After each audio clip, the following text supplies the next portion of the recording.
Thank you. It's a great honor and privilege to welcome you all here. I am first on the agenda today because unfortunately I have to leave for an event in Boston straight away. But I had the great pleasure of having tea and having a conversation with all the award winners just prior to this event. You know, this has been a wonderful month of Martin Luther King celebrations, and I hope all of you got to hear Bryan Stevenson. You know, I've now been, Bryan has been a friend, and I've been listening to him speak now for 15 years, and the power of his message is striking in the sense that it becomes more powerful every year. And it's especially striking because this is a man who spends every waking hour thinking about defending destitute, marginalized, forgotten death row prisoners. And it's a testament to the fact that if you're going to work on social justice, you actually have to do the work.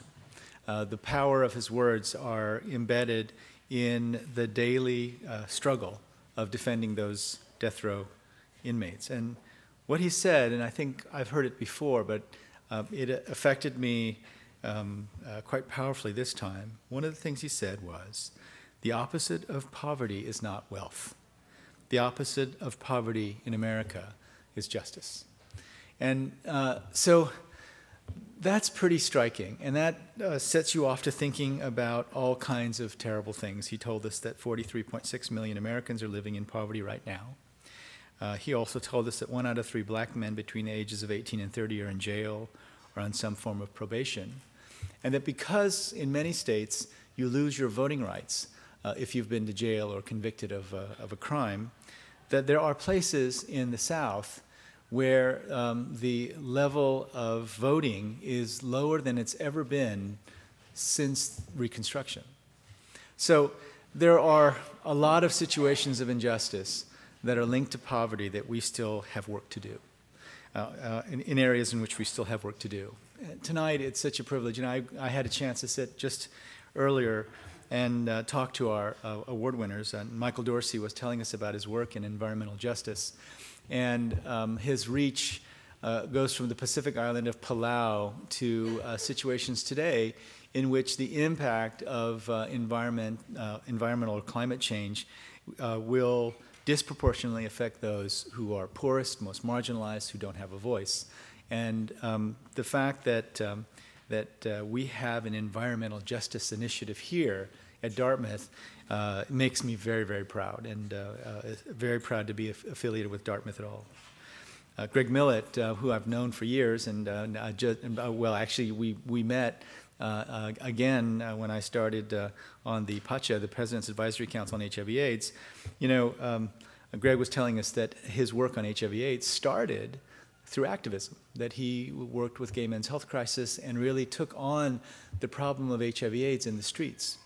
In my own work in HIV, I've had the great good fortune of knowing some of the people who started Gay Men's Health Crisis, people who were at the core of beginning to bring the world's attention to this problem. You know, I don't know of a single other social movement that's done what AIDS activists have done. And you'll hear his story, but the truly extraordinary thing is that when you heard about Gay Men's Health Crisis or ACT UP, bringing thousands of people onto the streets to protest against the lack of attention to HIV, to protest against the stigmatization of people living with HIV, you have in your mind an image of thousands of people. But it was a handful of people, and Greg will know. It was literally a handful of people, and every once in a while, they could get 100 people out into the streets to protest something. But it was 3 or 4 people who would go to National Institute of Health and throw blood on people. It was another 15 or 20 people who would chain themselves to the gates of the White House. And so this very, very small group of people, linked of course to a broader group, but a very small group of people who were willing to do anything because literally their lives were at stake, changed the world forever. Not only did they spur scientific research to find the drugs, But when there were drug candidates found, they put their own bodies on the line and were tested. Then the most remarkable thing that they did, and something that Greg's working on right now, is ensured that everyone on the face of the earth, no matter how poor, would have access to those drugs. So I think that we will be gaining a deeper and deeper appreciation every year for just how extraordinary that movement was. A group of men, mostly men at the time, and these men decided that because their lives were in danger, they were losing so many of their friends, that they were going to take matters into their own hands. So they identified diagnostics, they led to the development of new drugs, and then they insisted that everyone have access to them. This is really unlike anything else. And then Fell Sateia and Jan Tarjan we were reminiscing about what this campus looked like when they came here in 1974 and 1970. Jan, when was it, 5? Soon after. As 72 as a student. She was a graduate of 1974, so she was literally in the very first class that graduated from Dartmouth of women, right? Of the two. The second class? 1973, that's right. Okay, second class. And it's just extraordinary because back in the 1970s, the question was, why would any student of color ever come to Dartmouth College? And with their work in admissions and in IDE, institutional diversity, and Jan's work in the Tucker Foundation, we now have 40% students of color, and this is a completely different place than it was before. So we're very grateful to them for having quite literally transformed this campus over the last 40 years. And finally, the Habitat for Humanity group. You know, I had the chance to spend some time with President Carter on many occasions, and he's a very intense person, by the way. I'm a pretty intense person, but when I'm with President Carter, I think, oh my God, this guy's intense. And his passion for Habitat for Humanity was so evident and so clear, and the group in Atlanta, and I'm blocking on his name, who started the organization, have done such great work, in fact, all over the world. And I've seen habitat projects in Africa and Latin America, and it's a wonderful organization. So I just want to, again, welcome everybody. I think today we have just extraordinary award recipients who have done so much to live up to the notion that injustice anywhere is a threat to justice everywhere. I wish I could tell you that that was true, but I can tell you that, that our recipients have concerned themselves with injustice in many, many places that unfortunately don't threaten justice in other places. And so that as the motto for the day, I think, is suggestive of something that we need to do. And I think what we need to do is to take it seriously and to make it so that injustice anywhere is a threat to justice everywhere. He said that, I think, Martin Luther King, in a very hopeful way. But those of you who've traveled around a bit know that, in fact, there are situations of extraordinary injustice that are unfolding before us and unfortunately don't have much of an impact beyond their borders. But with these 5 award winners, I think what we're seeing is that we here at Dartmouth are insisting that indeed injustice anywhere is a threat to justice everywhere. Thank you very much. Have a wonderful ceremony. I think you're going to love hearing from these people, and congratulations to our award winners.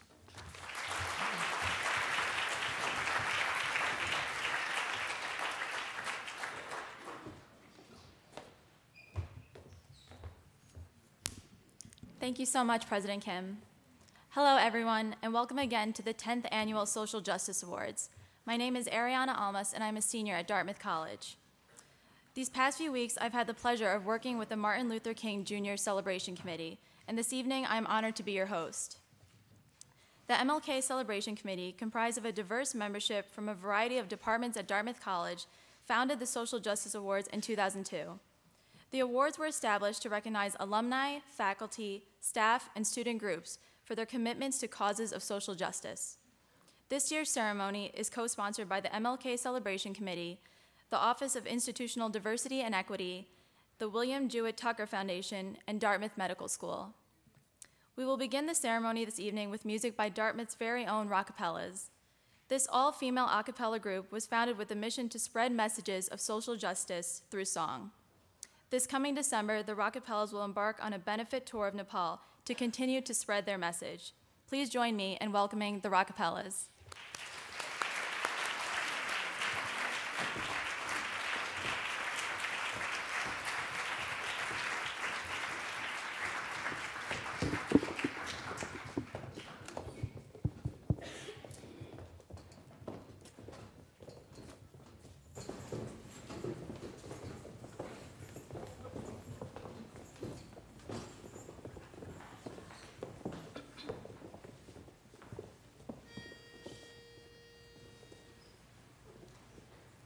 Would you harbor me?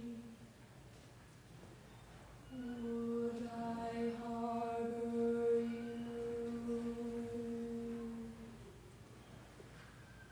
Would you harbor me?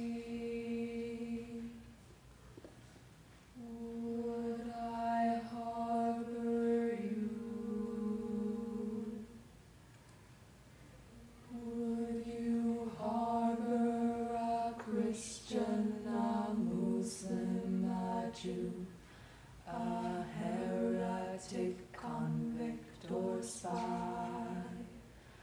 Would you harbor a runaway woman or child, a poet, a prophet, a king? Would you harbor an exile or a refugee, a person living with AIDS? Would you harbor a tubman, a garret, a truth, a fugitive or a slave? Would you harbor a Haitian, Korean, or Czech, a lesbian or a gay? Would you harbor a Christian, a Muslim, a Jew, a heretic, convict, or spy? Would you harbor a runaway woman or child, a poet, a prophet, a king? Would you harbor an exile or a refugee, a person living with AIDS? Would you harbor a tubman, a garret, a truth, a fugitive or a slave? Would you harbor a Haitian, Korean, or Czech, a lesbian or a gay? Would you harbor me? Would you harbor me? Would I harbor you? Would I harbor you? Would you harbor me? Would you harbor me? Would I harbor you? Would I harbor you?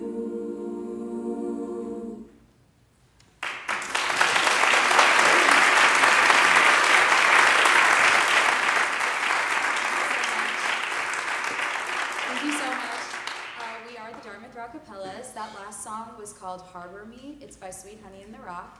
The next song we're going to sing is called Ella's Song, also by Sweet Honey and the Rock. And the lyrics of the song were taken from Ella Baker's speech during the social justice movement.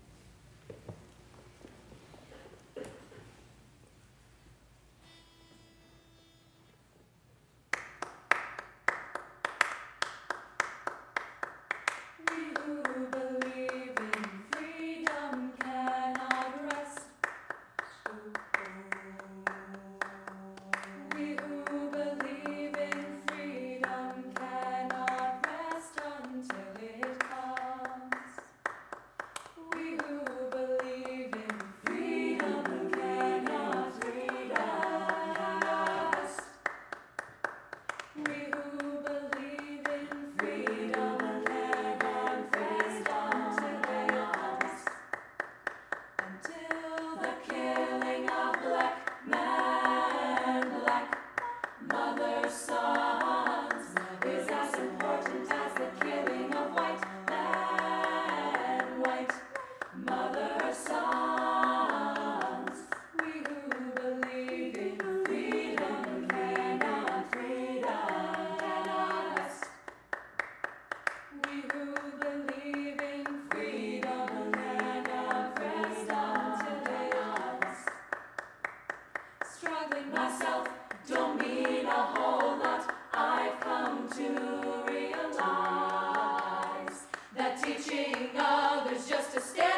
Thank you so much, Rockefellers.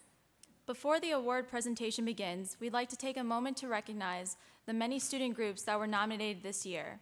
You will find a list of the nominated groups toward the front of this evening's printed program.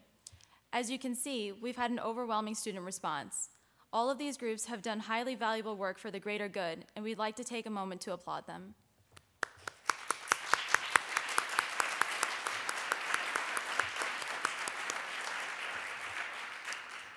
Now I would like to invite representatives of Aspire, Real Beauty Initiative, STAND, and the Rockefellers to please join me on stage.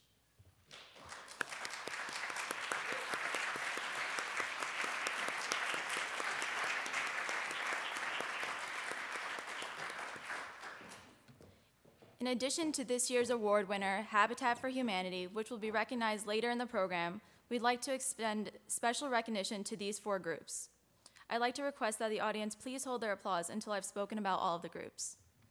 Aspire, which works to improve the lives of those affected by autism spectrum disorders through advocating for autism research, increasing public awareness, and providing services for Upper Valley children with autism and their families.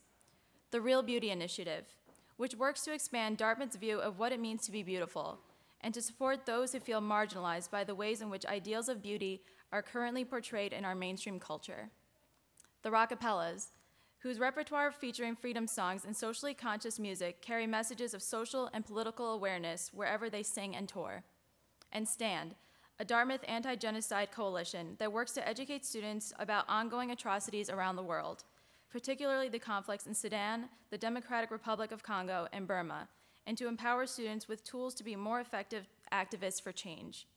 We'd like to ask the representatives from each group to accept these certificates as a token of the college's appreciation for your dedicated and important work.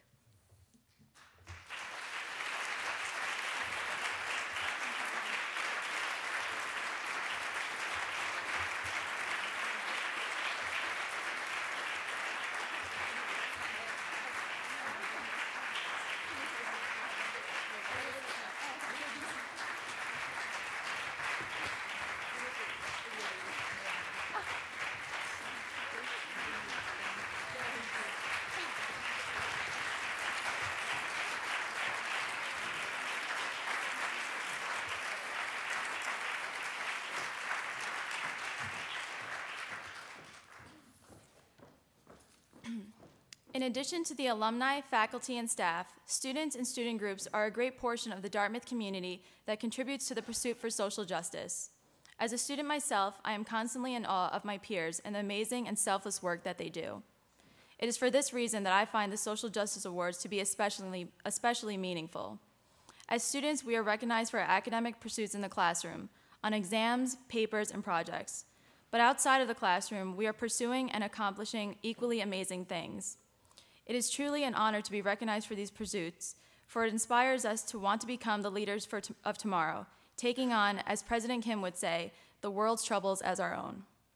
So on behalf of all students at Dartmouth College, I'd like to thank the Social Justice Awards Committee, the MLK Celebration Committee, the Office of Institutional Diversity and Equity, the Tucker Foundation, and Dartmouth Medical School for inspiring us to be leaders.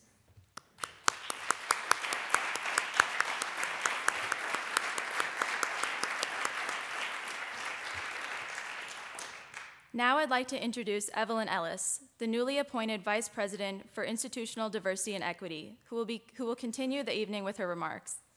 The former Director of Equal Opportunity and Affirmative Action, Evelyn has been progressing Dartmouth's commitment to diversity and equity for years. Now as the Vice President of Institutional Diversity and Equity, she will continue to bring the college forward through her continued work and support of Dartmouth's dynamic community. Please join me in congratulating and welcoming Evelyn Ellis.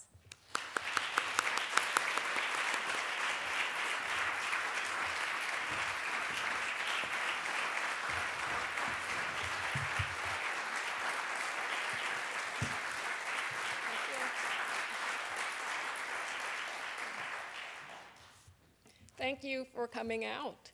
Before we proceed, if I could ask you just for a few seconds to take a few seconds pause to remember the Space Shuttle Challenger that we lost 25 years ago, carrying actually a school teacher from the state of New Hampshire.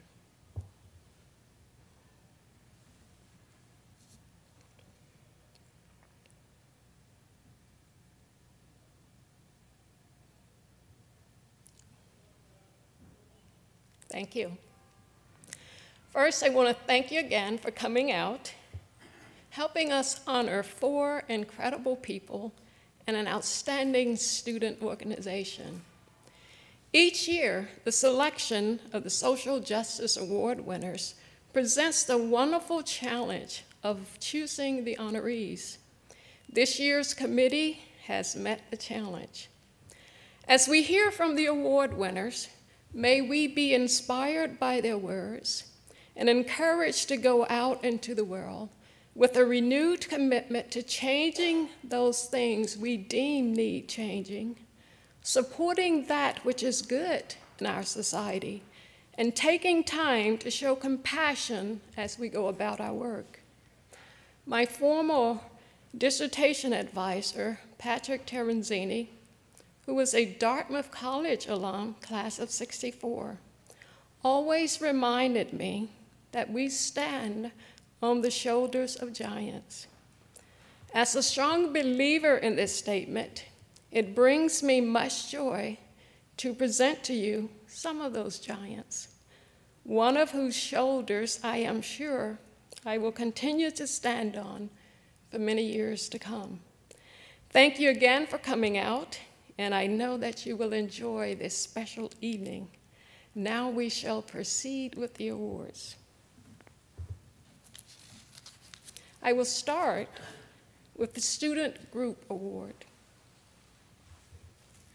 If you ask a Dartmouth Habitat for Humanity volunteer what they do, they will tell you that they build houses, which is true, but it is only part of their story. This student-driven group has tirelessly raised hundreds of thousands of dollars. They have served as leaders in promoting advocacy and dialogue among the great need for affordable housing in the Upper Valley. And they have established a new model for housing that is energy efficient and environmentally friendly, yet still affordable. In addition to all of this, they've built 4 houses, with a 5th due for completion this spring. Dartmouth Habitat for Humanities does these things in order to keep lower-income Upper Valley families, help them get a hand, and get them through the creation of the houses and get them into a high-quality, affordable home. Dartmouth Habitat for Humanity is administered through the Tucker Foundation in partnership with Upper Valley Habitat for Humanities. It is currently led by Student Director Peter Hagan of the class of 2011 and by a panel of student officers who help organize fundraising, volunteering, and advocacy efforts. In 2008, State Farm recognized the Dartmouth Habitat as one of the top 5 collegiate chapters in the country for its strong affiliate relationship and its dedication to student fundraised and student-built houses. Did you know that in New Hampshire, only 27% of 2-bedroom homes are below the state guidelines for affordable rent? And in Vermont, my new home state, nearly 60% of working families cannot afford median housing prices, 60%. Clearly, there's a strong need for affordable housing in our area, and Dartmouth Habitat works to help alleviate this need. And not only is Dartmouth Habitat building affordable housing, you will be impressed, it is also providing key innovations in environmentally friendly affordable housing. The Big Green House, which they're currently building about a mile from campus in West Lebanon, has green features that will both lower its environmental impact and generate lower energy costs for the family that lives there. This house started as a collaboration between the Upper Valley Habitat and an engineering design class at the Thayer School of Engineering. It will have sustainable super insulation, solar hot water and electricity, heat recovery ventilations, energy efficient windows, locally grown and milled exterior clapboards, a home energy monitor, and Energy Star appliances. I could live in that house. When complete, the Big Green House will far exceed the energy efficiency of a 5-star Energy Star level home. Dartmouth Habitat hopes that this house will become a model for energy-efficient, cost-effective housing for other Habitat chapters. We are proud to recognize and honor all student participants who play a role in Dartmouth Habitat for Humanity for their commitment to service, affordable housing, and environmental innovation, and for their continuing efforts to improve living conditions in our Upper Valley community. Could I have all students who are here who are connected in any way to our Dartmouth chapter of Habitat for Humanity to please stand?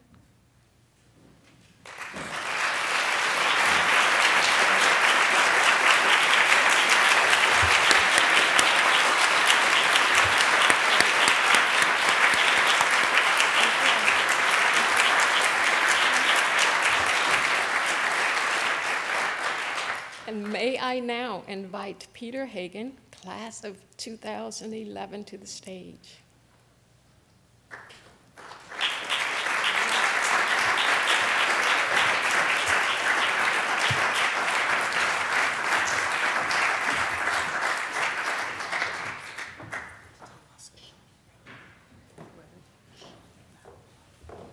And someone, Shawnee Brown, are you here?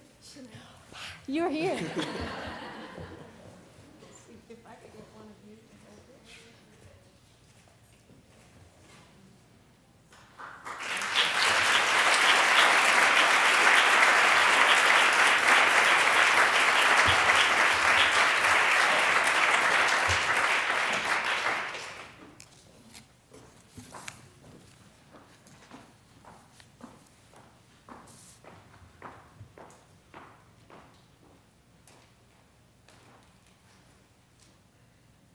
Now we will move to the individual awards. The Social Justice Awards were originally conceived to honor members of our community and provide us with a venue in which we may acknowledge and reflect on their accomplishments. They are presented tonight in 3 categories: ongoing commitment, and there are 2 honorees; lifetime achievement and service, and the Lester B. Granger, class of 18, Award for Lifetime Achievement. The honorees have their names, they will have their names engraved and added to the plaque by the stage, which is over there. And it is displayed actually in this building throughout the year. In addition to that, each recipient will be given a clock. You can't see them, but I know they're there, which has their name and the engraving of Dartmouth Hall. The gift of the clock was inspired by a quote from Dr. Martin Luther King Jr.'s letter from a Birmingham jail. King wrote, "We must use time creatively in the knowledge that the time is always right to do right." After we present these awards, we will have a panel discussion with these honorees, but I will start. I'll start with the first Ongoing Commitment Award, and our first recipient is Professor Michael Dorsey, an assistant professor of environmental studies. Professor Dorsey has been involved with environmental justice movements since the mid-1980s, tirelessly contributing his expertise to nonprofit organizations on the front line in this area, and working to provide developing nations with strategic guidance and a stronger voice in intergovernmental climate negotiations. Among countless other credits, he has served on the Environmental Protection Agency's National Advisory Committee, on Barack Obama's Energy and Environment Presidential Campaign Team, on the U.S. State Department delegation to the United Nations Conference on Environment and Development, and on the task force for President Clinton's Council on Sustainable Development. I'm starting to feel like an underachiever. Despite all this, he has made time to continuously educate and inspire young people, regularly speaking with youth and green groups about how they can make a difference in the face of climate change. In addition to his own teaching, he has brought to Dartmouth prominent voices in environmental justice from across the U.S., for weekly speaker series for both students and the public, supported by a Bildner grant. 2 years ago, he secured a major grant for the Ford Foundation, from the Ford Foundation, to found the Climate Justice Research Project, which under his leadership has gained international attention for his work at the intersection of climate change and social justice. For these reasons and many others, we are privileged to honor Professor Michael Dorsey for his achievements in promoting environmental justice worldwide. Could you please join me, Michael?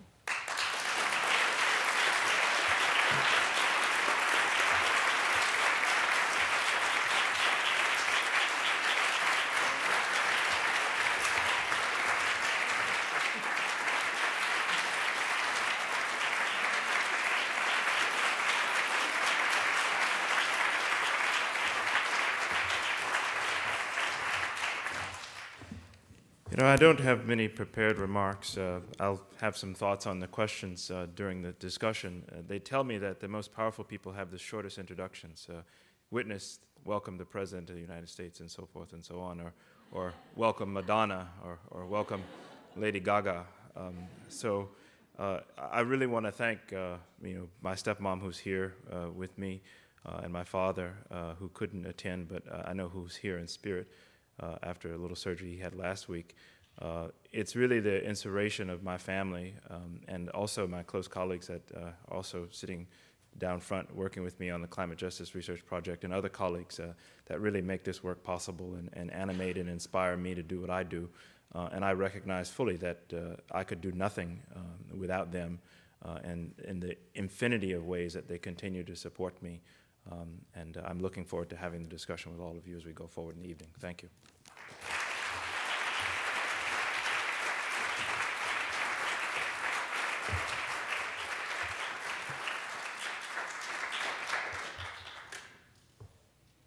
Now for our second honoree for the Ongoing Commitment Award is Greg Millett.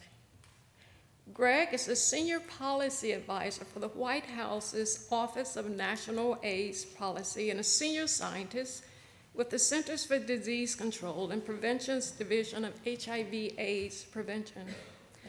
His father worked at St. Vincent Hospital in Greenwich Village, where the AIDS epidemic hit especially hard.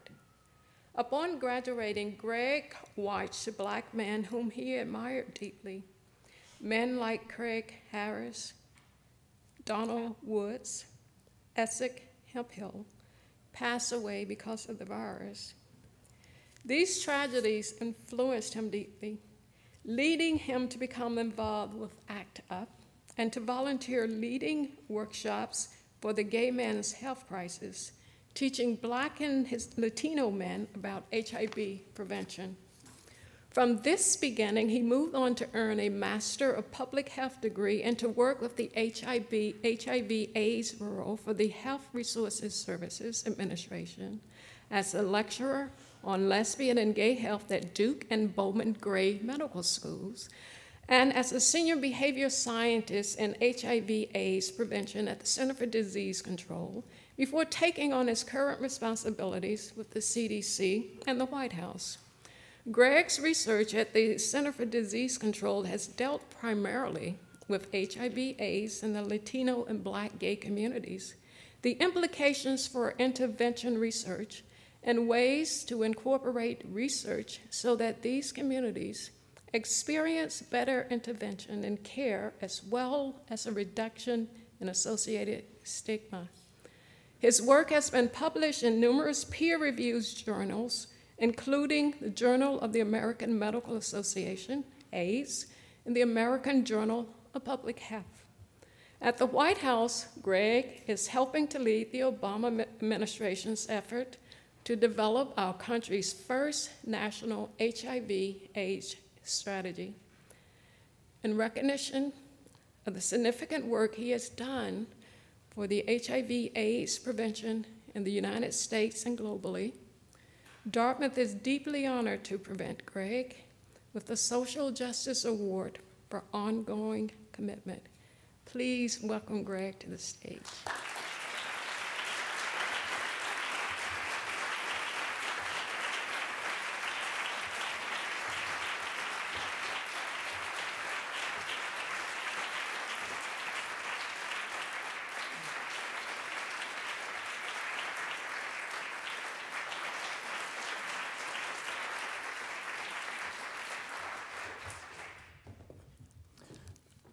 Thank you for this honor. It's really ineffable. I mean, there's a part of me that feels like our House Speaker right now, in that, I feel like I'm going to become very weepy, because the Dartmouth that I left 17 years ago is not the Dartmouth that it is today. A Dartmouth where you can actually have Sweet Honey songs that are sung on stage in Collis by mainstream group organizations, where you have social justice awards, and where you have student groups that are intimately involved in really helping out disadvantaged populations, was not the Dartmouth that I was a part of. And it's really a moving experience to come full circle and to see how much progression has taken place at the school, and how fantastic and rich the experience has become. And I am absolutely overwhelmed by this experience today, and particularly thankful to many friends like Liza Vito and Julie Kalish for nominating me for this award, as well as Gabby Luke and Molly Saint-Sauveur for being wonderful in pulling all of this together. But this is an incredible honor, and I'm very happy to be here today. Thank you.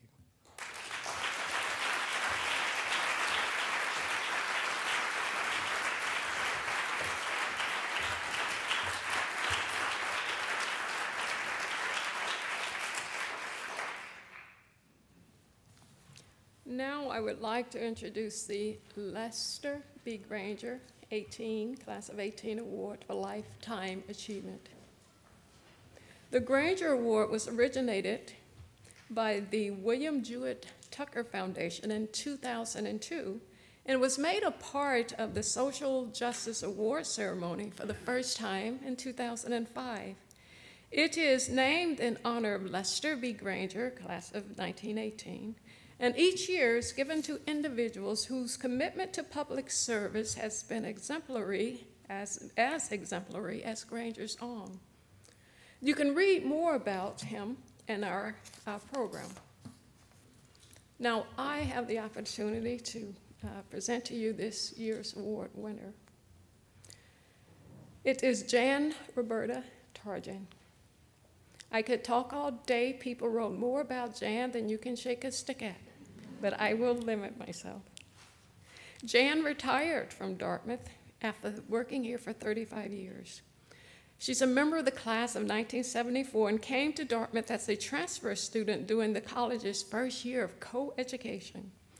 Upon graduating, she served as an admissions officer for several years before moving to the Tucker Foundation, where she worked tirelessly for the benefit of the Upper Valley community until her retirement. As Senior Program Officer for Local Service and Associate Dean of the Tucker Foundation, Jan continuously found ways to leverage Dartmouth's resources and talent to serve our area's under-resourced populations.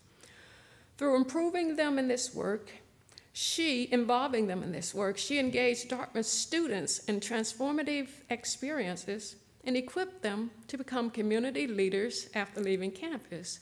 She has touched the lives of hundreds of Dartmouth students, inspiring them to lead lives of service. Jan directed numerous programs at the college, and I'll just name a few: the Dartmouth Community Services Local Service Outreach, Tucker Fellowships, Partners in Community Services Internships, Kicking Horse, Upper Valley Internship Programs, Eastern European Work Camp Program, the Dartmouth Peace Corps Pilot Internships, on and on. Jan also participated in the inaugural Project Preservation, which involved students in service learning trips to concentration camps and the restoration of Jewish cemeteries in Eastern Europe. She has served on numerous nonprofit boards, including Cover, which Home Repair, United Way, Twin Pines Affordable Housing Trust, and Consortium for Excellence in Educational Partnerships. Jan also helped to found Campus Compact for New Hampshire, which promotes community and public service in academia. In recognition of Jan's tireless and lifelong work in support of the underserved populations of the Upper Valley, as well as the experience and inspiration with which she has provided countless Dartmouth students, We are honored indeed to present Jan with the Lester B. Granger's Class of 18 Award for Lifetime Achievement.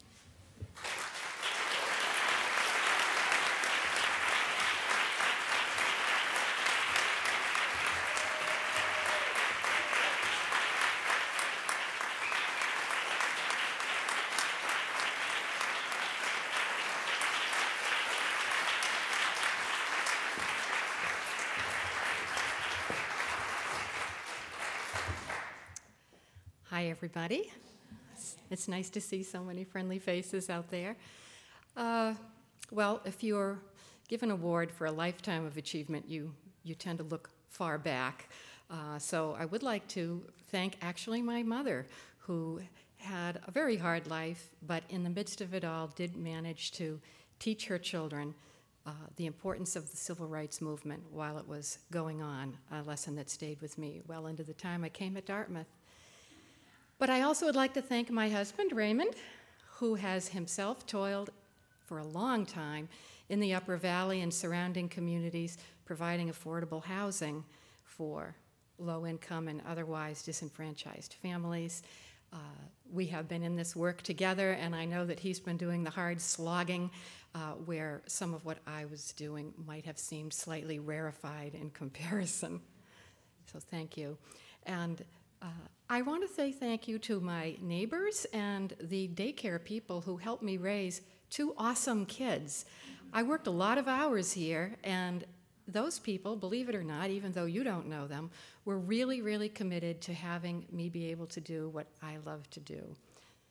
I want to thank my colleagues who have nominated me and who have been wonderful friends to me, and all the colleagues over the years. We didn't do any of this alone. It was always a joint effort. And most of all, the students. I see some of you out there now. It is the students who are my constant and eternal inspiration. It is their energy and their determination to do well and to do good that really kept my passions going over the years. So thank you all.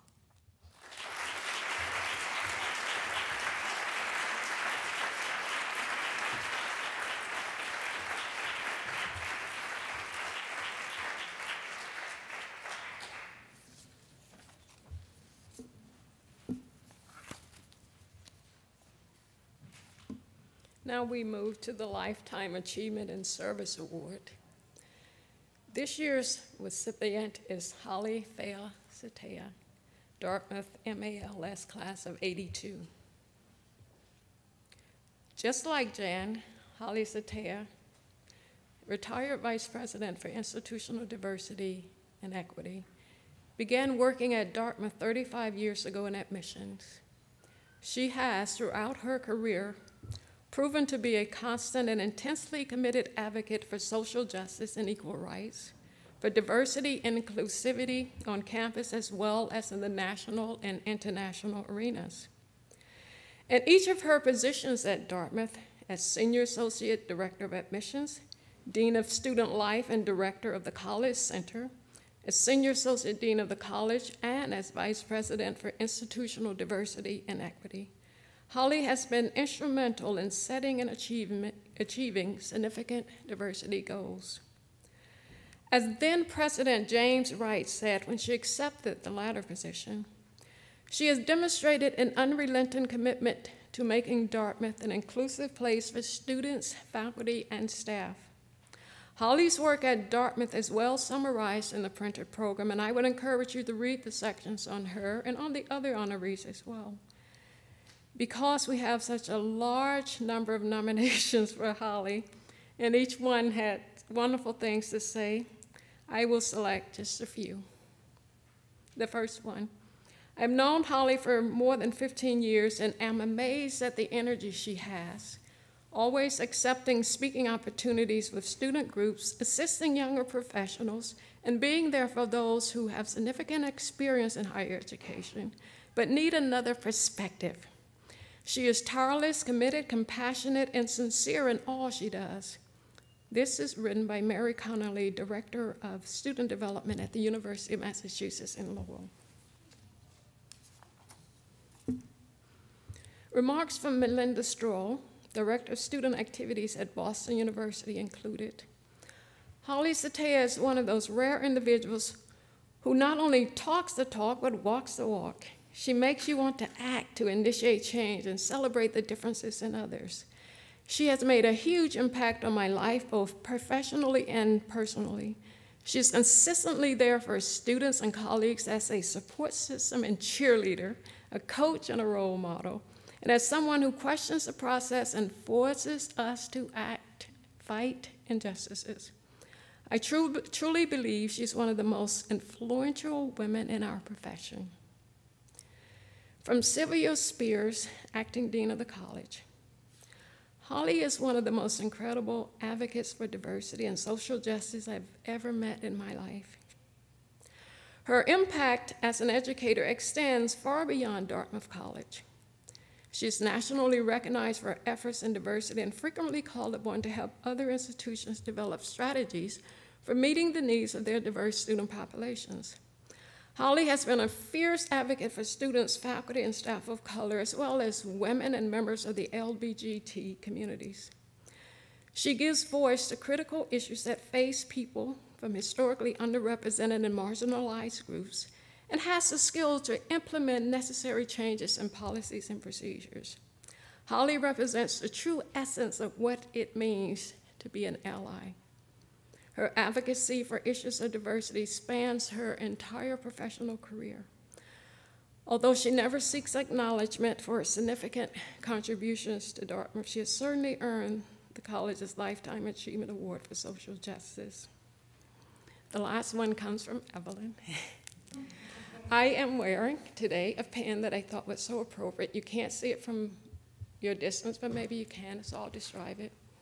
It is a box, and inside of the box is a heart. It is by Pat Flynn, and Flynn chose to break the heart in half. Holly, your leaving IDE is similar to this pen. Our heart is broken. But what Mr. Flynn has also done is there are two, and I hope you take a look at it before you leave, there are two little gold links that unite those two broken parts back together. And I think of those two links as two things. One, your love of this work that we know will continue the rest of your life. And the second link that holds this heart back together is the love that we, the staff you leave behind, has for this work. So on days where we, either I or my staff, are having tough days and starting to question what we're doing, I'll use this pen as a beacon, as a lighthouse to draw us back in and remind us why we do the work we do. Holly, could you please come to the stage?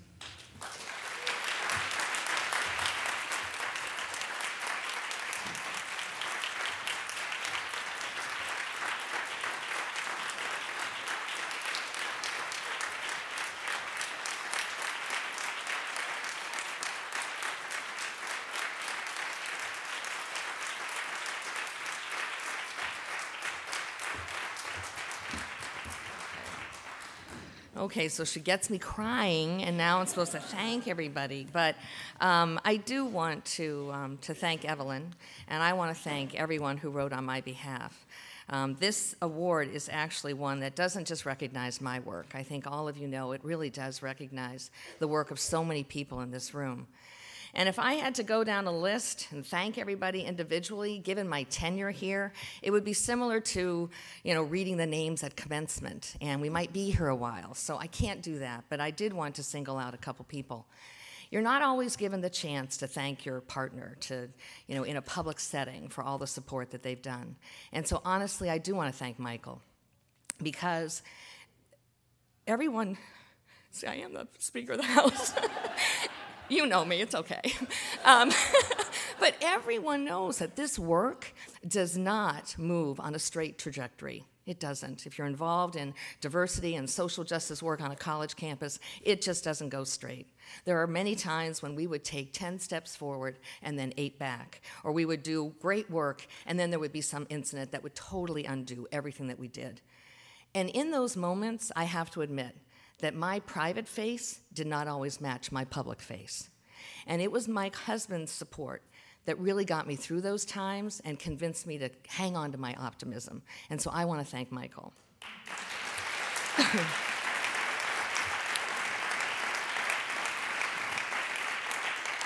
I also do want to thank my two daughters, and Heather and her husband Ian couldn't be here tonight, but Caitlin and her fiance Chris can.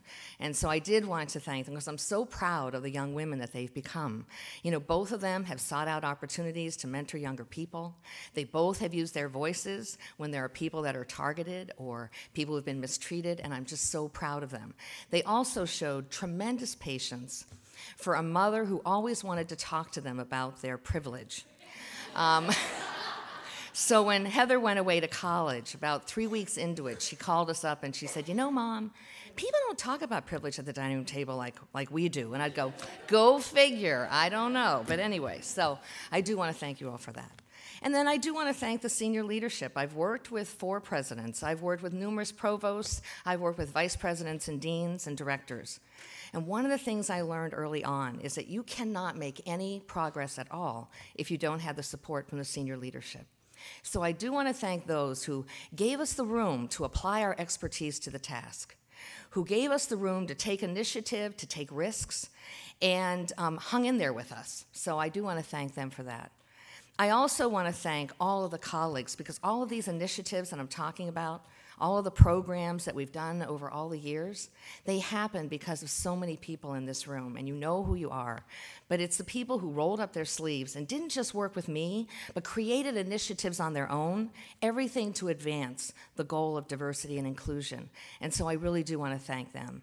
I am very proud of where we are. We are a different place today than we were in 1974. There's no question about that.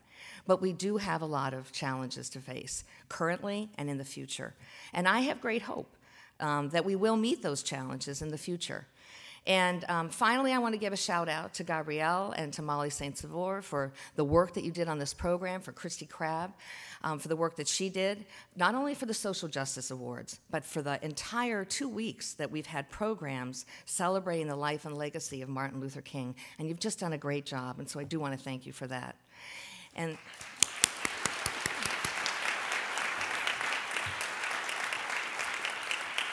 honestly, this is the best retirement gift that anybody could ask for. So thank you very much.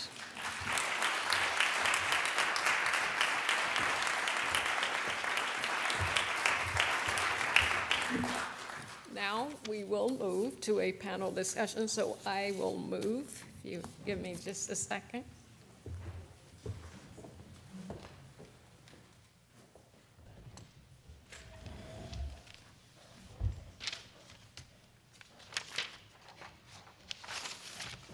I will provide the ground rules.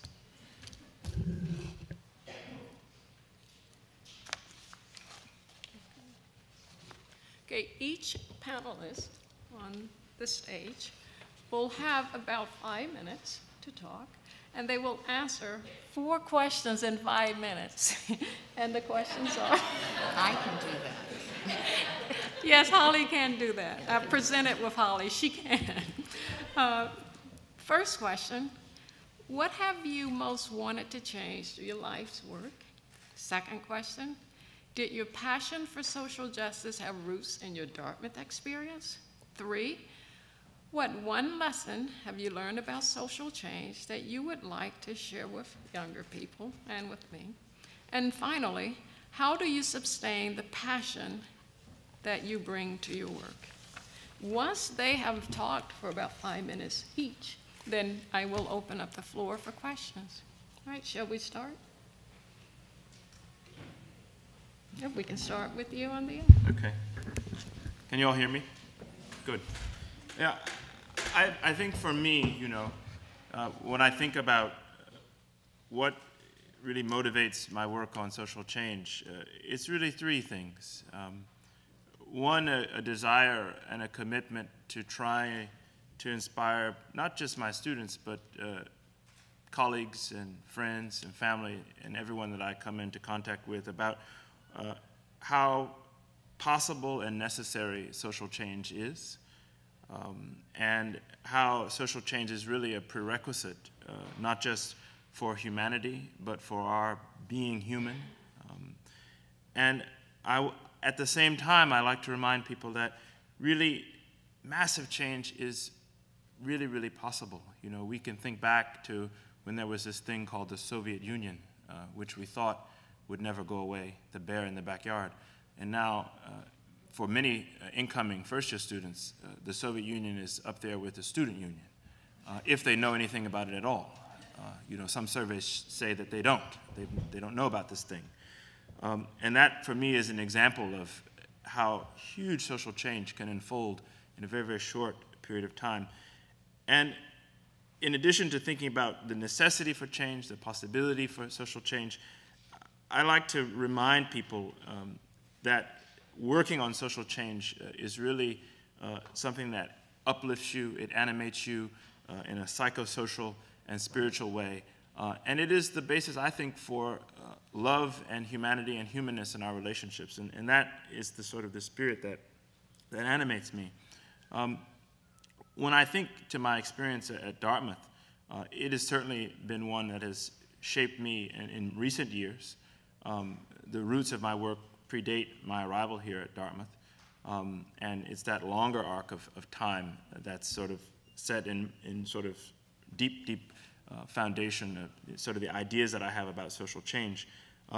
But I think for me, the interesting thing about Dartmouth has been these sort of dual universes that Greg touched about. The historic universe is a kind of a legacy that all of my colleagues that aren't here ask me, you know, is de Sousa still roaming around, you know? And I won't even qualify that for those who don't know. Is so-and-so still running around? Are the right-wing characters still running around? Are those troubles here? Are the problems still persisting? And it always surprises colleagues that aren't here when I tell them no. The place has changed massively. The place is really a light, you know, in the northern woods, as it were, for that arc of change, but also not the long arc, but the short arc. And colleagues are constantly struck by this.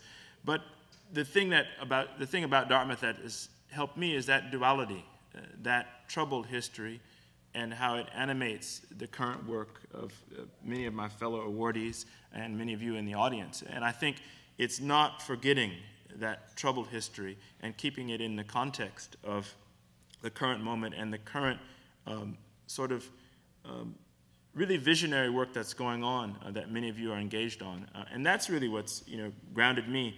And I was pulling something, because I'm a fan of history, as some of you know, when the trustees officially accepted one of the earlier seals back in the late 1700s, 1773, they noted that the motto that we all know, Vox Clementis in Deserto, was supported by religion on the right and justice on the left. And there could be, I think, no sort of other telling a tale of how two seemingly opposite things, two seemingly contradictory tropes come together to cast us forward into a really prophetic future of working on justice in ways that we might not be able to understand, but in ways that are exceptionally valuable. And that's probably my 5 minutes, but I have a few more minutes just to talk about the things that, you know, when asked to share with young people. First, I'm not really a fan of sharing much with young people. I'm a fan of really learning from them. I tell students, and some don't initially get it, that my class is a space for an autodidactical fellowship. We will engage in a self-learning, but in a fellowly way, in a camaraderie way, where I will seek to learn from you, and I hope that you will not simply believe what I say simply because I stand at the front of the room, but that we will learn with each other and learn from one another. And it's really is the sort of the thing that animates me when I think about students. But if I had to be forced to say something to students, I would say the following things. You should forget about yourself when you work on social change. And you should believe, recognize, and seek to understand the context of the nature, or the social nature of processes for social change. I think so often, particularly with award ceremonies like this, we sort of draw in on the individual, when the reality is that nothing that any of us could do is independent of the social context in which we are imbricated and the social context in which we live, and the many, many hands and the many, many individuals that have gotten us up here, and that, not that we stand so much on the shoulders of, but that we've worked sort of again in this fellowship with. And then I would tell students, if you do anything, you should chase down the fellowship of followership and abandon the hegemonic ideals of leadership. And I'll leave that out there as a cone for you to think about and maybe ask questions about. And for me, what sustains me, again, is this fellowship, is working in solidarity with colleagues that are here, with my team on the Climate Justice Research Project, with members of the program Environmental Studies, with many of you, from the community and from the administration, and also colleagues that aren't here at a whole long list of institutions that I wouldn't dare try to name in full. And it's that collective work that inspires me and motivates me. And then I think in closing, the thing that certainly is beginning to sustain me is trying to sleep more. Thank you.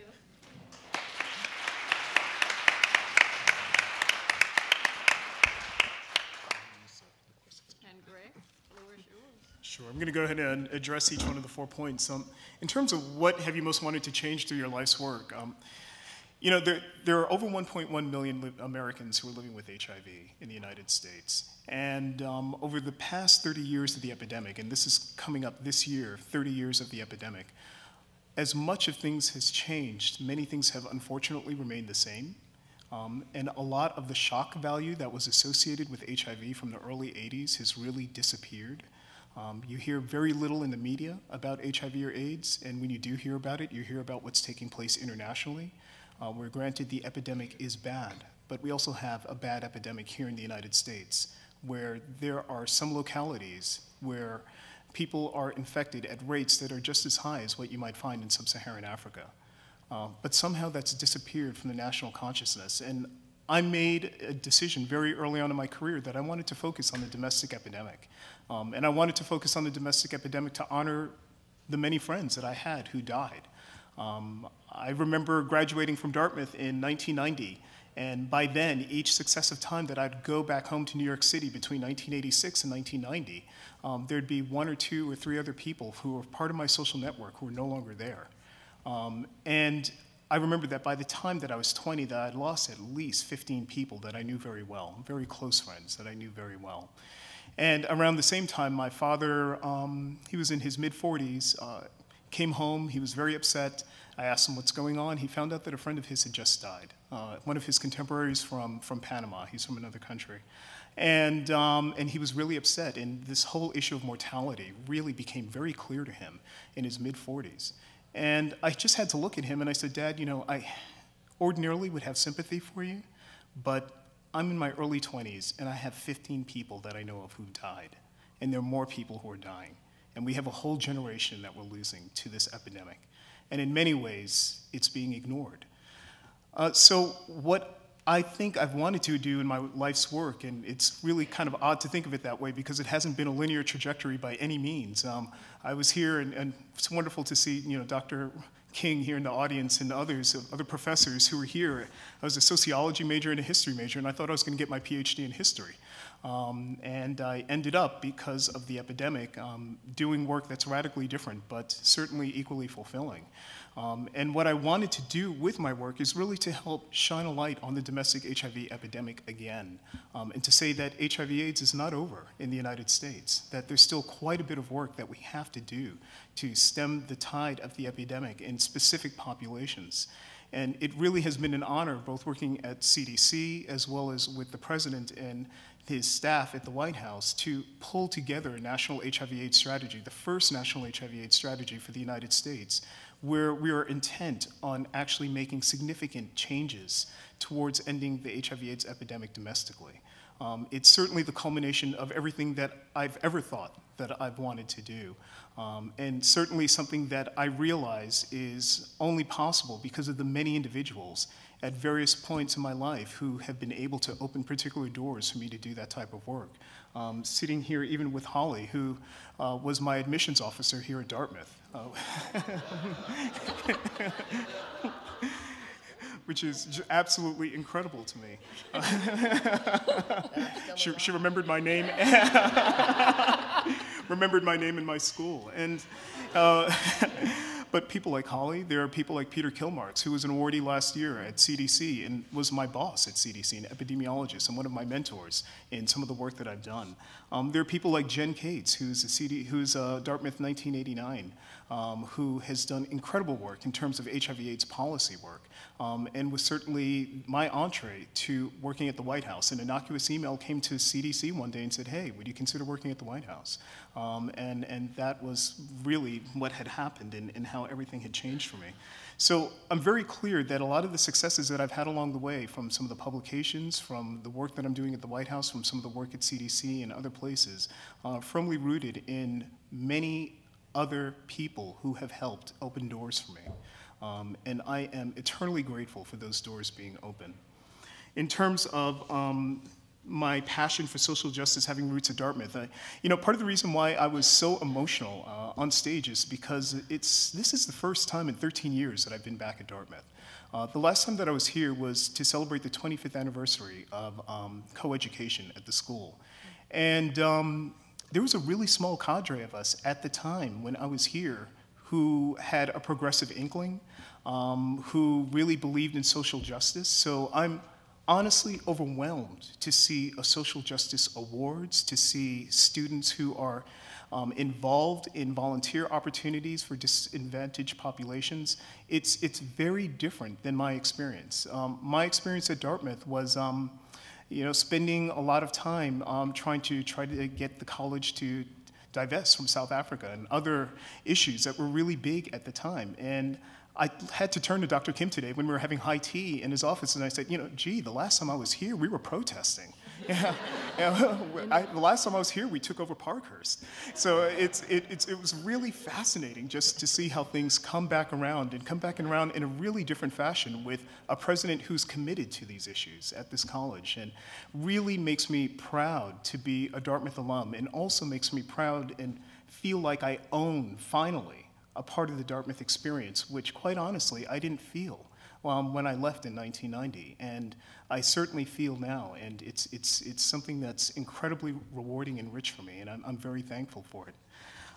Some other issues in terms of Dartmouth and roots and social change is, I think some of it also began for me at Dartmouth when I was a work-study student and working in a library, and somebody handed to me a book by Audre Lorde. And up until that point, I had never had anybody articulate to me intersections between race, class, and sexuality, and how all of these issues are interrelated with one another. And Audre Lorde and many others had done that so beautifully that it was the first time that I felt in some ways that my existence was validated. And it was such an important experience for me, especially here at Dartmouth, to share that with other individuals. In terms of what lessons I would tell students about social change is that, social change takes an incredibly long time. And there are times when you might feel that you're not doing anything and that you're not making a difference, but you have to realize that you are making a difference, that incrementally, you speaking out, doing the things that you do, saying that you do, just being, you're making a difference.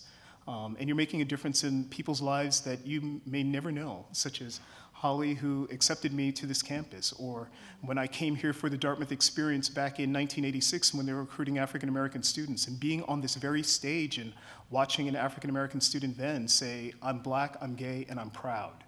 And me thinking to myself, well, gee, if he can say that here, and that has something to do with this college, then I clearly need to be here. And that was definitely the right decision for me. Beyond that, I didn't get a chance to thank my partner, Bryan Story, who's in the audience, and I really do need to thank him for being the source of so much inspiration and love and help, and just the foundation of support for me. We have a saying at the White House where we call all of our partners White House widows, because we usually leave the office when they're in bed, and we come home when they're in bed, and they don't see us during the weekdays and the weekends. And for the past 2 years, he has just been an amazing, steadfast partner, and someone that I'm really looking forward to spending the rest of my life with. And thank you so much for supporting me through everything.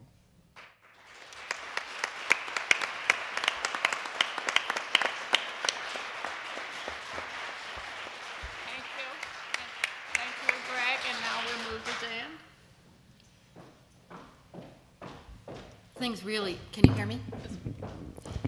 Things really have changed since 1972 when I came here. One of the things I'd like to say is that I hope we all are aware that there has been a movement in service learning and community service education over the past 30 years. I personally think that that movement has its ancestry in the civil rights movement and what Martin Luther King and Malcolm X and others had to teach us. I think also that that movement was put forward by a lot of parents who were in the MLK, Shriver, Kennedy, Peace Corps era.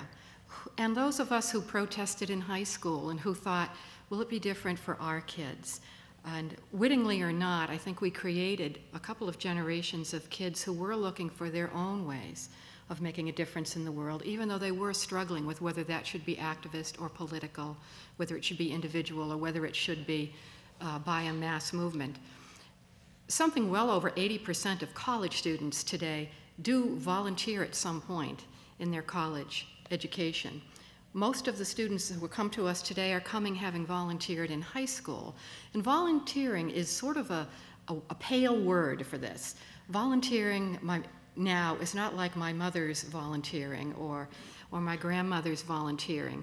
It's all mixed up with the dynamics of change and activism. And I think Dartmouth is very different, partly because those students have been coming here. The service movement has exposed them to things that they were not otherwise exposed to, whether they are privileged students or not. It gives them a chance to mix it up and to be much more thoughtful about what our society is like. So when I think about what did I want to change through my work, even though I think I sort of stumbled into my work, I wanted to really viscerally and cognitively break down segregation. And by that I mean the segregation of privilege and opportunity, and of poverty and race and the disenfranchised, who, as soon as I came to Dartmouth or to college at all, I realized really almost never spoke to one another. Having been somebody who grew up in the projects in Boston, for anybody who's a Bostonian, it was Bromley Heath, having come here and realized what a huge gulf there was. And it wasn't just a gulf of what you know about injustice or what you know about privilege. It was a gulf of respecting what one another knew. Personally, I came here and after a few weeks I thought, wow, these students, my peers, they don't know nothing. They just are so young and inexperienced. They have had no experience in the world. And after a year, I was astonished by how much they knew more than I knew. They had benefits of understanding power and how that worked and leadership. There were expectations on them that nobody ever had for me. And I became impassioned with the thought that these people really needed to talk to each other. It was pretty much as simple as that. Let's make a bridge and see if this can help society improve and address some of its problems. So I guess what I was trying to do through my work is to exercise the inherent idealism that I still think are in students. I think they come here with their moral values, very much part of who they are, and that it's our job to either enable them to turn that into a permanent desire for change and show them a way to lead with those best values, or to tell them, don't worry, you'll get over it. When you get out in the world, it'll wear you down and you'll understand that you can never really push that rock up that hill. So that's what it was about for me, was to try and serve that role. Roots at Dartmouth, I've already mentioned that the change in class affected me. The change in environment affected me, coming up here to the wilderness after spending some of my life in the country, but most of it in the city. Co-education and having to think for the really first time about what feminism meant. I had to invent my own kind because when I first went to the nascent meetings of women at Dartmouth, and I still remember the first one where they were arguing about how some insurance company had a really low record for hiring women, and while I realize now how important that is, I was shocked that they weren't talking about black women and black mothers and working class women who always worked as far as I knew. And so I thought, what is this feminism thing? And I had to reinvent it for myself here at Dartmouth. The admissions work was very important to me. I said to President Kim and the others today that working in the admissions office for me was my education in understanding how society sorts it out. How do we sort it out and decide who will get privilege, who will continue to have privilege? And I loved those years and learned more than I've learned in my whole life, I think, in those years. But sometimes it was dispiriting because I realized that the best people with the very best intentions would sometimes be caught in the system and have to work really hard to make a change. And the lessons of change that I would share with younger people, for the most part, I would say, and I'm looking to see students in the audience, don't fear the word power. You have power. You have it as students. You have it as individuals. Please stand up. Speak truth to power. You're not just young idealists. You are people who do see truth. Speak it to power. And then when you have that power, speak it back to yourself and make sure that you are still living up to the ideals that you set for yourself in the beginning. Because social change is both a bottom-up and a top-down proposition. I've said before, it's like a plug and a receptacle. The electricity has to go both ways. Sometimes you'll be a plug, sometimes you'll be the receptacle, whether you're in a corporate office or whether you're teaching school. And make sure that you understand that and don't get too discouraged. Push and receive, and together you make change, although slowly. And the final thing I would say is really just a kind of a challenge. Having said there was a movement, I want to say that during these last 25 or 35 years, as 80% of college students are volunteering, the gap between the rich and the poor in the United States has gotten worse and worse and worse. What does that mean? I encourage us as we continue with all of this cultural norming about volunteering and philanthropy to really examine what it means and what's the next challenge for having our students not only learn the idealism of change and how to act on change, but how to make the activists of the future out of this norming that now might feel a little complacent. Thank you.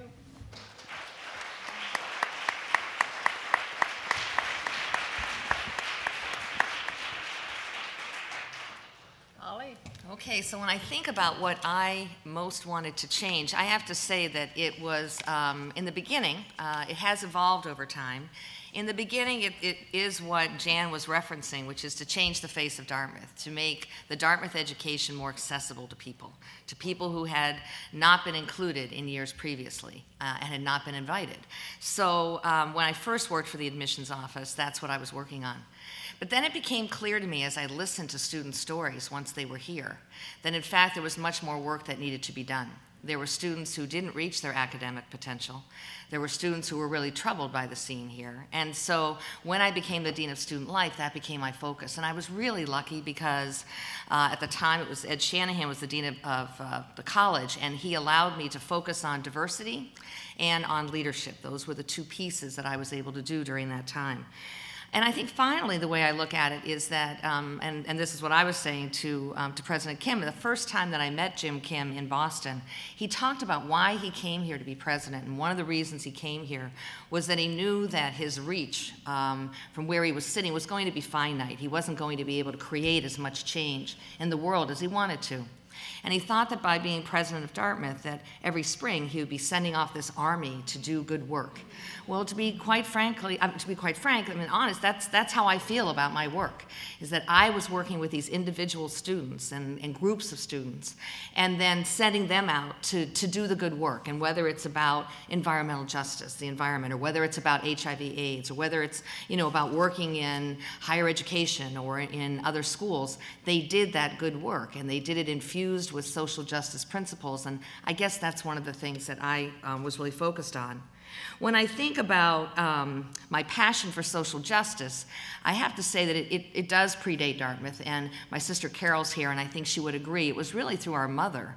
And she didn't consider herself a political person, but she lived by example, and she taught us just the worth of human dignity and to treat people with respect. And one of my memories from my childhood is when she drove my brother and me by a drive-in theater parking lot. And she pointed out, and we were young enough that we looked at it, we thought it was some sort of a funky party because everybody was in these white little hats and these white little robes. And she said, you know, that's hate. I want you to see what it looks like. And then she went on to tell us about the Ku Klux Klan. But we really didn't know. I mean, like, I think it did strike me just the power that a parent has on children.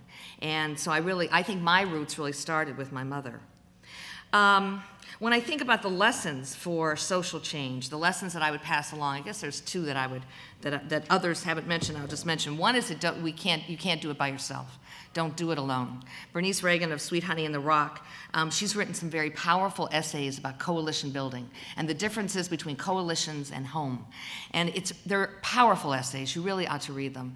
But I think that it's important when I think about either the academic or the administrative or the student-run initiatives at this school, the ones that were the most successful were the ones that really brought in all aspects of the campus.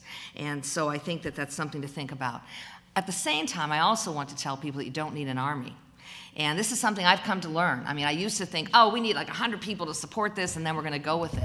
No, you don't. You need some very good allies, and you can make a lot of noise. So I think that's really important. The other thing is to be persistent. The image that comes to my mind when I think about my style, and I probably drove people crazy, but when I think about my style, I just found out the name of this game. I didn't know what the name was, but it's called Whack the Mole, and it's this arcade game. And so these things come up and people whack them down, and then it comes up over here and so you whack it over here. That's really been my style when I think about it.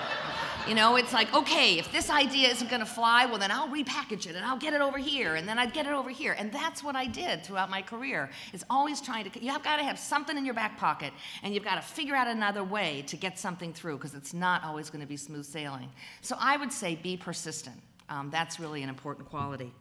In terms of like keeping your passion, I guess the way that I did do it was by staying connected to the communities I worked with. You know, to see people, whether they're alums, when they come back and you go, oh my gosh, this is just amazing, look at the good work they're doing, or it's keeping, you know, track of the students who are right here on the campus. That's, I think, the way that you keep your passion, is stay connected to those communities. And you have to keep your passion, because if you don't, you're not going to convince other people to join you in whatever cause you're working on. So it is something that you need to do. And I couldn't let the moment go without saying, well, what about the future? Like, what do I think about the future at Dartmouth, and what do I think, you know, could happen? Well, I think that Dartmouth is a place where we don't take no for an answer. You know, we referenced it earlier about the admissions office and other things. We have a president right now who doesn't take no for an answer, okay? So I think if you can I think the stars are lining up really well, because I think there are some things that if Dartmouth resolves that it wants to be the school that closes the academic achievement gap, for instance, we can be that school. And we've shown that we can be that. I used to use the example of technology, but I'll use two recent examples. One is, we wanted our students to be the #1 group of students on college campuses to raise money for Haitian relief. And everybody pitched in and helped these students get that initiative. And you know what? We were. Right now, if you walk on campus, it is palpable that we are going to change the athletic program. You might as well go out and buy a football ticket. You know, it's like, it is, you know, we're going to turn the basketball program around. Although I do want to point out that the women's basketball program has really done very well, thank you. And, you know, we're going to infuse, you know, the hockey rink recently. I just read that in the paper. So when you think about all of these different things, we decide, we make the priority, and then we get everybody involved. So if we said, we're going to be the ones to close this gap. You know, Harvard's got their Academic Achievement Gap Initiative, and Stanford just hired someone to be the dean of the Academic Achievement Gap and Orientation. But Dartmouth can be #1, and we can, because we can get everyone on board. So I really hope that that happens. We even stuck our toe in the water this past fall when Sylvia Spears and Liz Augusto and Samantha Ivory and other staff in the dean of the college area did this program called FICEP. In 8 weeks, they developed a program that gave first-year students its first-generation students a leg up in terms of orientation, in terms of learning about this place, because their parents didn't give them a roadmap. Their parents didn't go to college, so they couldn't give them a roadmap on how to navigate this place. And they've done anecdotal evidence. They already have some anecdotal evidence that shows that the students who participated in that program versus the students who were invited and didn't participate, they're already making progress. They're already having an impact. So I'm just saying, we stuck our toe in the water, but we can do it even more broadly. And we have to, and the reason we have to is that if it's all about maintaining the status quo, we're never going to make progress. It really is about being creative and being innovative, and that's how we're going to do this. And I think I have great hope because I'm sitting here looking at all of you, and you're going to do the work, and I'm retired. And so I think it's great, and I think we can do it. So thank you very much.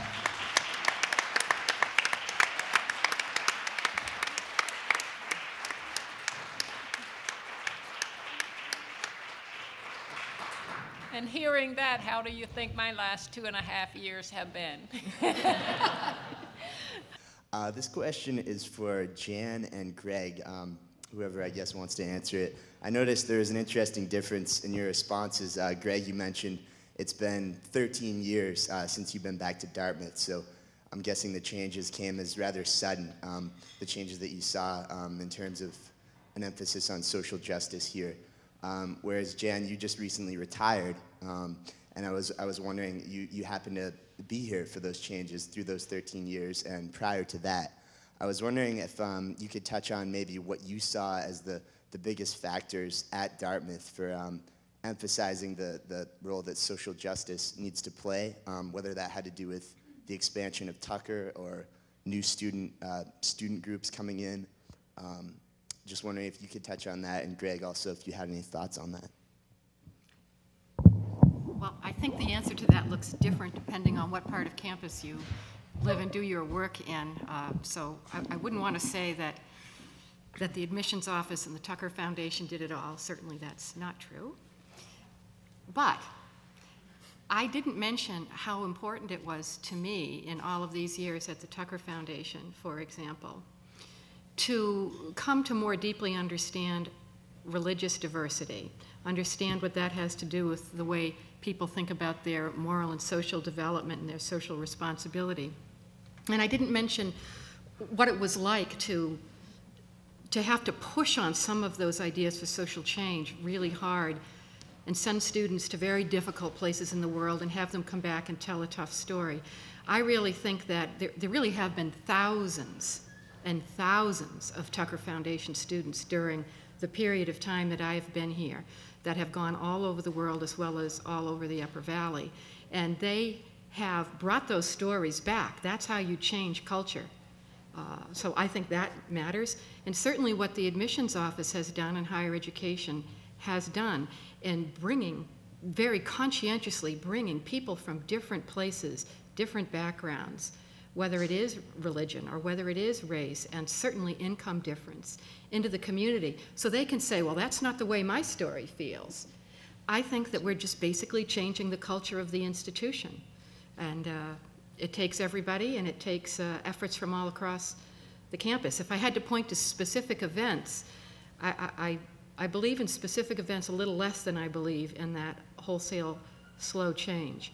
But certainly the 80s, when apartheid was a challenge for the whole world, and it was a challenge for Dartmouth, and students had to really put their lives on the line in order to make it clear what this place stood for. That was very important. And later, I would say, when students equally put their lives on the line for differences in sexuality, I think that was an important change. Obviously, coeducation preceded that, but. Yeah, I'm still floored by all the differences. I mean, I think by this time my partner is really tired of me just saying, oh my God, that's so different. Because that's what I've been doing for the past 24 hours that I've been here, is just remarking on not only how much the atmosphere has changed, and how different the college is in terms of how diverse the student body is, but even the campus itself. I mean, the whole topography of the campus has changed from when I was here, and it's a lot to get used to. I think there were issues of social movements that were taking place when I was on campus, but it was a different time politically, very different. During the Bush-Reagan years, there were certainly people who were politically motivated on campus, but they weren't necessarily politically motivated in the way that we're celebrating today. And that was a difficult time for me and some other students. For me, coming from New York City, went to the United Nations International School. I was always in a place that celebrated diversity. So to all of a sudden find myself in a place where diversity was frowned upon, or seen as different or strange or unwelcome, was really hard for me and many other students. So to see how much things have changed in the last 13 years is just incredible to me. And I can give you a couple of stories about how different Dartmouth is today as compared to yesteryear. I remember vividly how hard it would be for us to get students to talk about investments in South Africa or some of the other issues, and really trying to get involved to talk about many of these issues and to try and do some things with the administration about it. But I do also remember that the first time that somebody talked about making major changes to the fraternity and sorority system under a different president, that all of a sudden you had masses of students out on the green at the time. And the odd thing about it is I remember vividly that they were playing Tracy Chapman's Talking About a Revolution. And I thought to myself, Tracy is a pacifist, but if she were here, she would bludgeon half of you guys for doing something like this. This is a travesty. But then, 2 years ago when both Bryan and I moved to DC and I was starting at the White House, we both went someplace, I guess it was a Starbucks or something, and there was a young barista who was giving us our coffee, and I had on my Dartmouth shirt. And she said, "So you went to Dartmouth?" And I said, "Yeah." And she said, "Well, it's a great school, but I don't think I could have gone there." And I was like, "Well, why?" And she's like, "Well, there's no one to date." And I was like, "What do you mean?" And she's like, "Well, all the men there are gay." And I thought to myself, wow.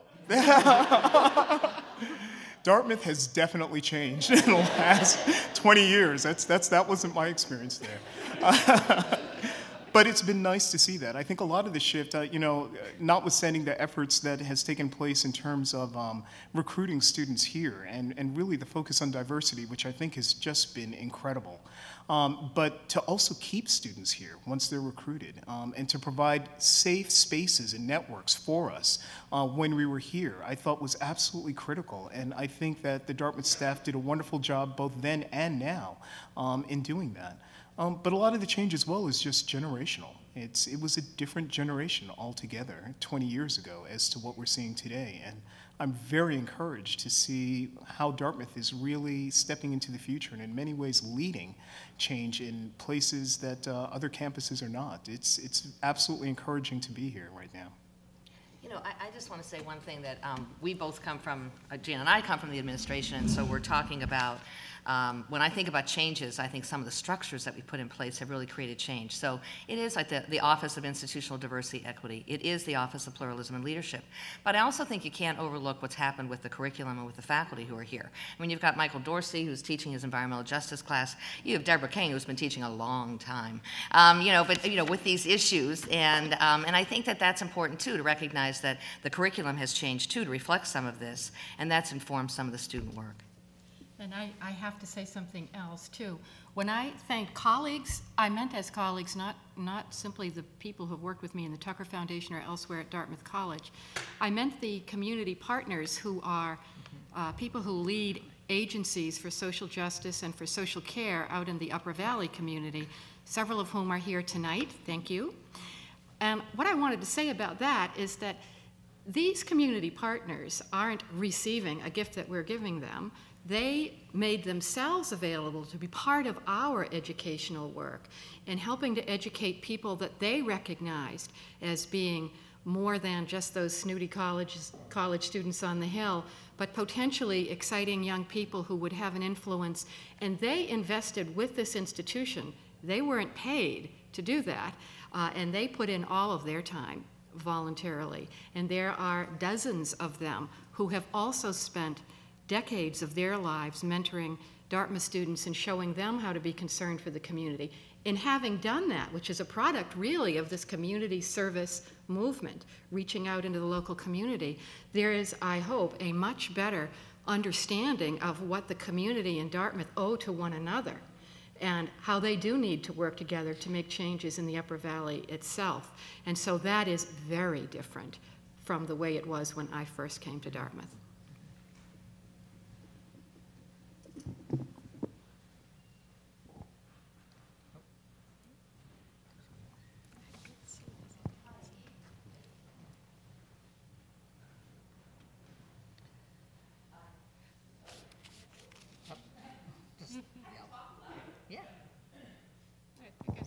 Hi. So each of you work in a different area, and you've spoken a lot about positive movement in the past few years and decades. But Jan, you spoke a little bit about changes in economic equality in this country, certainly with regard to the HIV epidemic, both in the U.S. and globally, and with regard to healthcare in general. And also, if you look at what's happening with the climate and environment nationally and internationally, there are many ways in which we are stepping back as quickly as we're stepping forward.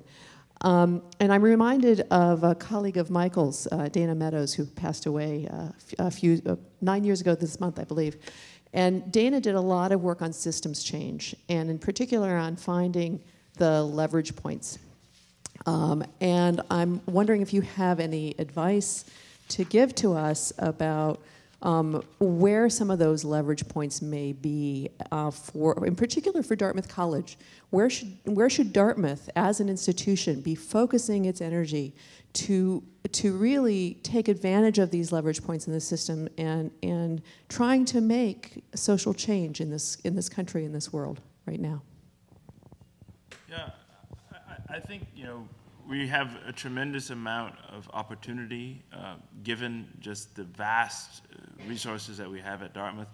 And I think given that vast opportunity because of those resources, the real synergy is at the sort of interface between our vast resources and communities and organizations that don't necessarily have the resources in sort of financial terms, but have other kinds of resources that really compel us forward. I mean, if you look at the world from my vantage in terms of thinking narrowly about climate, you see a tremendous amount of what I like to call, paralysis at the top, but a tremendous amount of movement below. But that's sort of a rough sort of cut on it.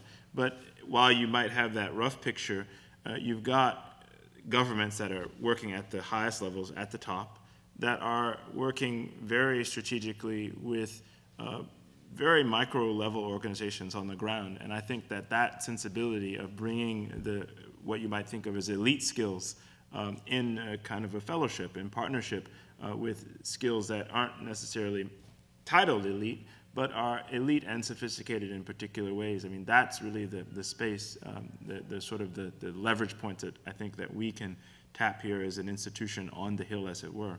And I think there are great models out there where that's being done. It's being done tremendously on climate. It's being done in the work that colleagues like Rosie Kerr are doing from the deck of the Sustainability Coordinator by putting the college on the cutting edge of leading on sustainability, but doing that in concert with community groups in the region, in the state, and broadly nationally.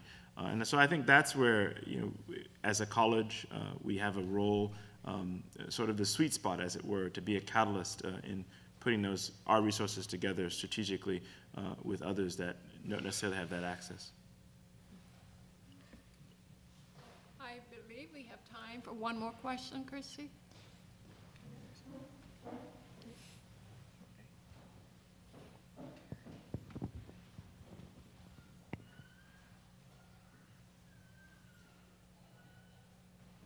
Is it working? Oh boy, I can't resist the chance to take advantage of this expertise sitting up at the table.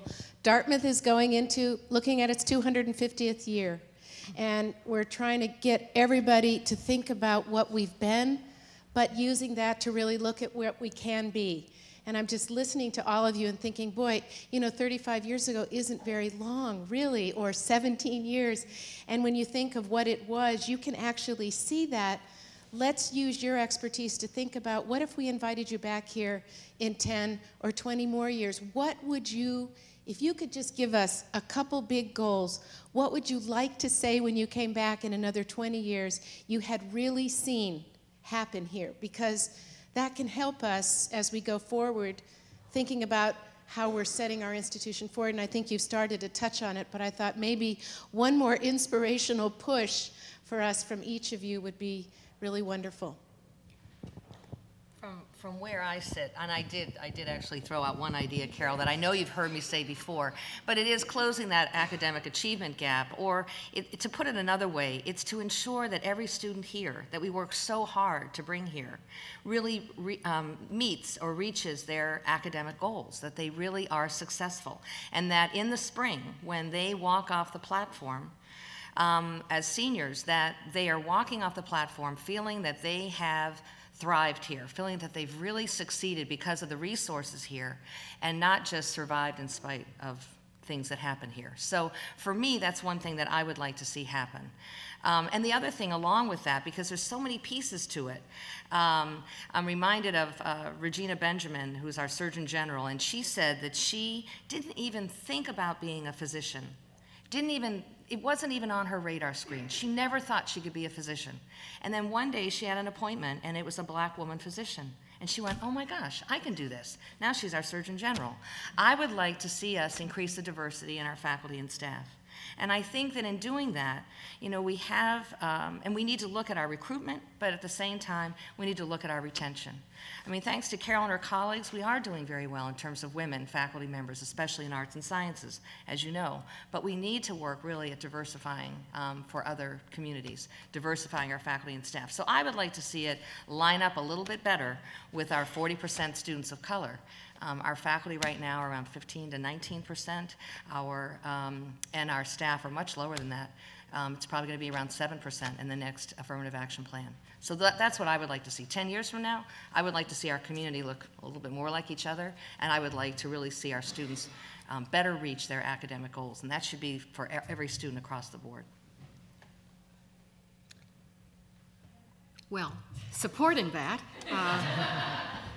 it's imperative in these times of trepidation because of budget deficits and so forth that we not look at equal access for students not only of color but students who are poor to come to an elite institution such as Dartmouth.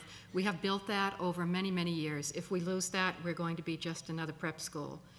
It can't happen, or else it'll be a reversing of the norms that we talked about. The other thing, two things that I'd like to stress is that I would like to see Dartmouth become absolutely the most important one or two places in the world that is studying and coming up with actual practical solutions for how we solve the fossil fuel crisis that is driving the world to death. I think that we're the kind of practical place that can do it. I think we have the kind of leadership that can do it, and I hope that we will put all energies toward doing that. And I would say that the last thing, seems quite different I know, is that Dartmouth tries, as do some other institutions, to unravel and examine the nexus of religious life with what's going on in the politics and the poverty of the planet.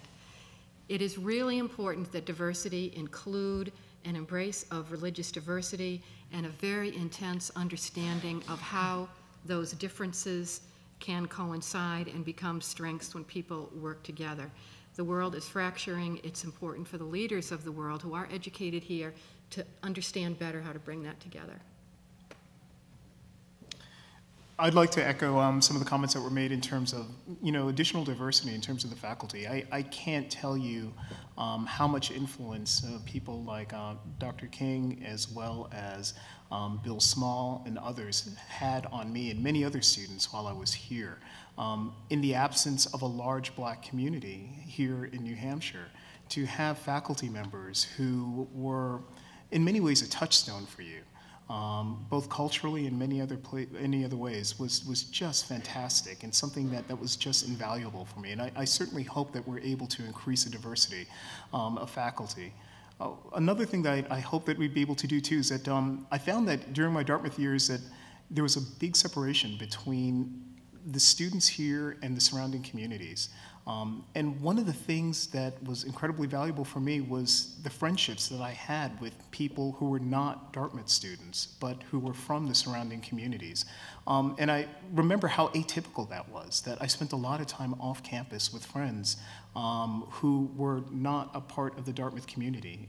And I do remember a lot of the class issues, a lot of the income issues, and everything else that really made it difficult for those bridges to be traversed, and ultimately feeling how fortunate for the many friends that I had completely outside of the Dartmouth community, and hoping that we could continue that type of work 20 years from now, where people outside of the Dartmouth community are just as welcome on campus, and we're just as welcome in their communities as can possibly be.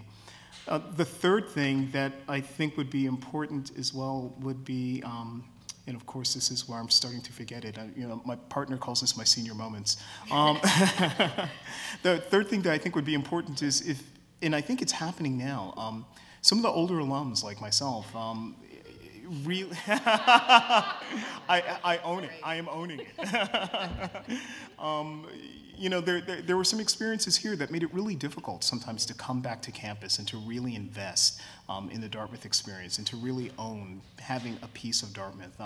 It was certainly something that was important to you, something that really helped hone your identity, but at the same time, it was something that could have been fairly hurtful and hard to understand and unpack over several years, because it was just a really interesting experience.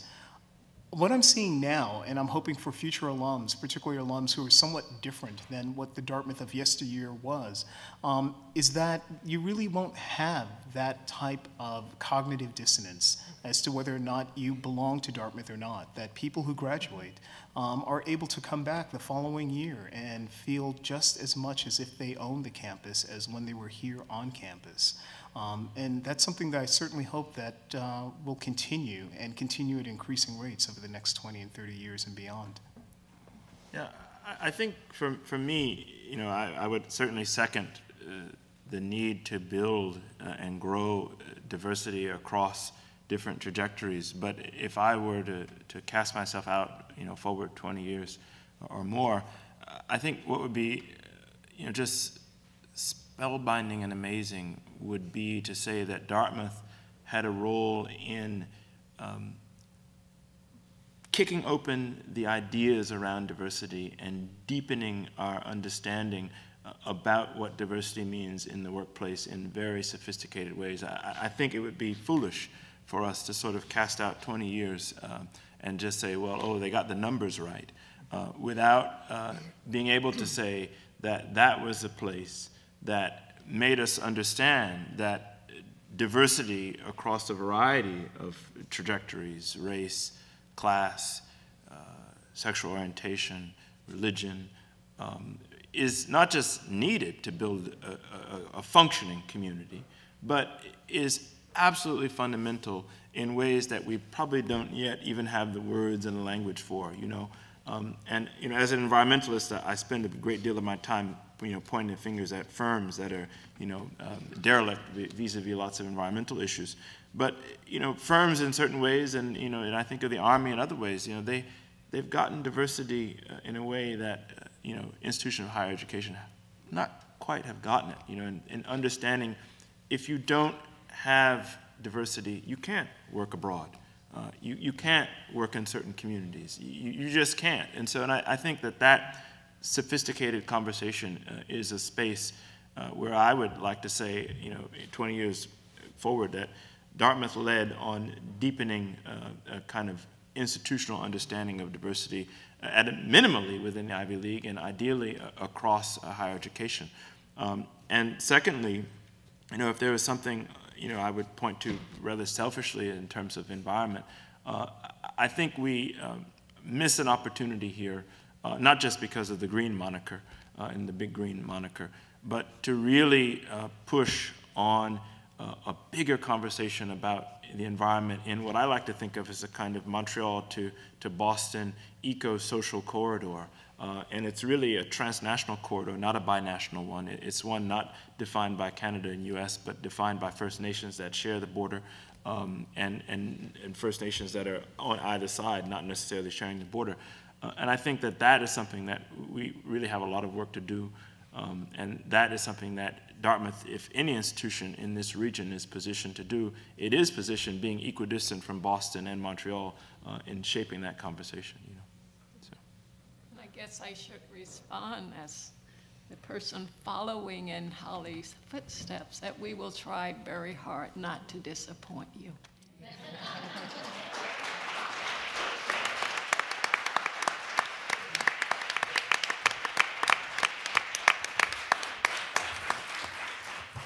I'd like to take this time to thank once again and congratulate our honorees tonight and Vice President of ID&E, Evelyn Ellis. Thank you as well to the MLK Celebration Committee, Gabrielle, Christy, Molly, and the rest of the committee, the Office of ID&E, the William Jewett Tucker Foundation, and Dartmouth Medical School. This concludes our ceremony tonight. On behalf of the MLK Celebration Committee, I'd like to thank you all for coming. We encourage you to join us at the reception at the end of the room. Thank you.